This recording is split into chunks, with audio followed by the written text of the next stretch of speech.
শিলচরের ব্যস্ততম এনএন দত্ত রোডে অবৈধ পার্কিংয়ের বিরুদ্ধে কঠোর পদক্ষেপ নিল ট্রাফিক বিভাগ। দীর্ঘদিন ধরে রাস্তার দুপাশে অবৈধভাবে বাইক ও স্কুটি রাখার ফলে চরম যানজট ও পথচারীদের চলাচলে বিঘ্ন ঘটছিল। একাধিকবার সতর্ক করার পরও পরিস্থিতির উন্নতি না হওয়ায় মঙ্গলবার এই বিশেষ অভিযান চালানো হয়।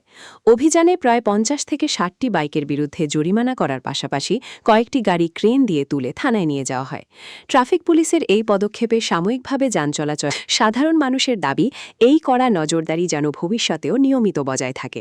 দেখুন রাস্তার সাইডের পাশে সাইডে পার্কিংয়ে যে বাম সাইডে ডান সাইডে সব দিকে গাড়ি রেখে জাম করে যানবাহনের অসুবিধা হয়, যার ফলে আগে তারা ওয়ার্নিং দিয়ে খাওয়া হয়েছে যে গাড়িটা আপনারা রাখতে সময় নো পার্কিং গাড়িটা রাখবেন না।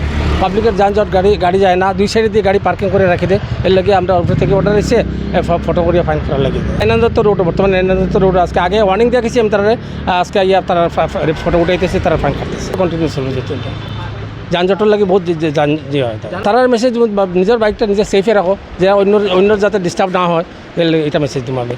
কারণ পার্কিংয়ে গাড়িটা রাখলে বা নিজের আয়ত্তে অন্য যাতে অসুবিধা না হয়, গাড়ি করে যাবার অসুবিধা না হয়। দেখুন দাদা, গাড়িগুলো রাখতে আমরা ঘরের মধ্যেও একটু সাইড লিয়ে রাখি, মানুষ ফাটা পড়ার জায়গা। কিন্তু আজকালকে এরকম দেখা যায় আপনার রাস্তার মধ্যে রাখিয়া গাড়ি জায়গা পুলিশে নাম্বার বার করে, নাম্বারও নাই, নাম্বার বার করে ফোন করার পরেও গাড়িটা করে আয় না। আজকে ফাইন কাটছি 40-50টা ফাইন কাটছি।